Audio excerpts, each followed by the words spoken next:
బుల్లితెర నటుడు చందు ఆత్మహత్యపై ఆయన భార్య శిల్ప స్పందించారు. 5 ఏళ్లుగా పవిత్రతో చందు సహజీవనం చేస్తున్నట్లు ఆమె తెలిపారు. త్రినయని సీరియల్ ప్రాజెక్టు వచ్చినప్పటి నుండి వారి మధ్య వివాహేతర సంబంధం కొనసాగుతోందని అన్నారు. చందు తన వెంటపడి ప్రేమించి పెళ్లి చేసుకున్నాడని, ప్రస్తుతం తమకు 2 పిల్లలున్నారని అన్నారు. గత 5 సంవత్సరాలుగా పవిత్ర మాయలో పడి తమను పట్టించుకోవడం మానేశాడని, ఇంటికి కూడా రాలేదని శిల్ప ఆవేదన వ్యక్తం చేశారు. వివాహం జరిగిన తర్వాత వివాహేతర సంబంధాల మూలంగా జీవితాలు నాశనమవుతున్నాయని, ప్రస్తుతం తమ పరిస్థితి కూడా అలాగే ఉందని ఆమె ఆవేదన వ్యక్తం చేశారు. పవిత్ర ఆకస్మికంగా చనిపోవడంతో అతడు డిప్రెషన్కి గురై మొన్న ఆత్మహత్యకు ప్రయత్నించాడని చెప్పారు. పవిత్ర నీ దగ్గరకు వస్తున్నా అంటూ ఇన్స్టాగ్రామ్లో మెసేజ్లు కూడా పెట్టినట్లు శిల్ప తెలిపారు. నిన్న అతను ఫోన్ ఎత్తకపోయేసరికి అనుమానం వచ్చి తమకు తెలిసిన వాళ్లకు అక్కడికి పంపితే అప్పటికే ఫ్యాన్కు ఉరివేసుకుని బలవన్మరణానికి పాల్పడ్డాడని వివరించారు. త్రినయని సీరియల్ నటి పవిత్ర జయరామ్ కేసు రోజుకు మలుపు తిరుగుతోంది. కొన్ని రోజుల క్రితం కారు యాక్సిడెంట్లో ఈమె ప్రాణాలు కోల్పోగా తాజాగా ఉరివేసుకుని నటుడు చందు చనిపోయాడు. పవిత్ర గురించి గత 2-3 రోజుల నుంచి గుర్తు చేసుకుంటున్న ఇతడు ఇప్పుడు ప్రాణాలు తీసుకున్నాడు. ఈ క్రమంలోనే చందు భార్య శిల్ప బయటకొచ్చింది. తన భర్త గురించి షాకింగ్ విషయాలు బయటపెట్టింది. స్కూల్ వయసులోనే తన వెంటపడిన చందు శిల్పను ప్రేమించి పెళ్లి చేసుకున్నాడు. చందుకి సీరియల్లో మొదటి అవకాశం శిల్పే ఇప్పించారు. ఆ తర్వాత వరుసగా ఛాన్సులు వచ్చాయి. త్రినయని సీరియల్ చేస్తున్నప్పటి నుంచి పవిత్రతో చందు అనుబంధం మొదలైంది. ఆమె మోజులో పడి శిల్పను, పిల్లల్ని వదిలేశాడు. పవిత్ర మీద విపరీతమైన ప్రేమ పెంచుకున్నాడు.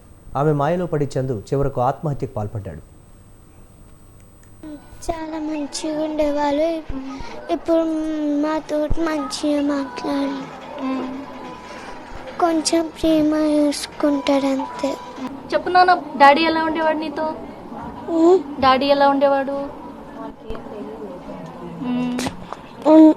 ఉన్నారు, ఎల్లో ఉన్నారు.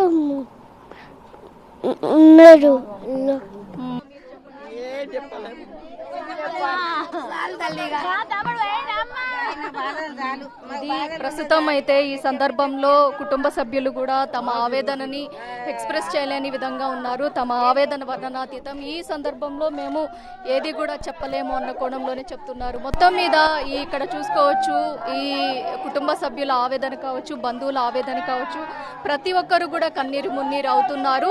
ఓవరాల్గా ఈ సంఘటనకి సంబంధించి, ఘటనకి సంబంధించి తాను కొన్ని ఏళ్లుగా కూడా తన భార్యతో కూడా కలిసి ఉండడం లేదు అన్న ఆరోపణలు కూడా వస్తున్నాయి.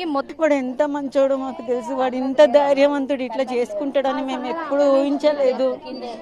వాడి గురించి తలుచుకుంటేనే ఏడుపు వస్తుంది. వాడు అందట్లో బాగుంటాడు, ఫ్రెండ్షిప్ సర్కిల్ బాగుంది, అన్నీ బాగున్నాయి. వాడికి బ్యాడ్ హ్యాబిట్స్ అంటూ ఏమీ లేవు. ఈ ఒక్క ప్రేమ అన్న ఈ పవిత్ర వల్ల మా తమ్ముడు ఇదైపోయిండు.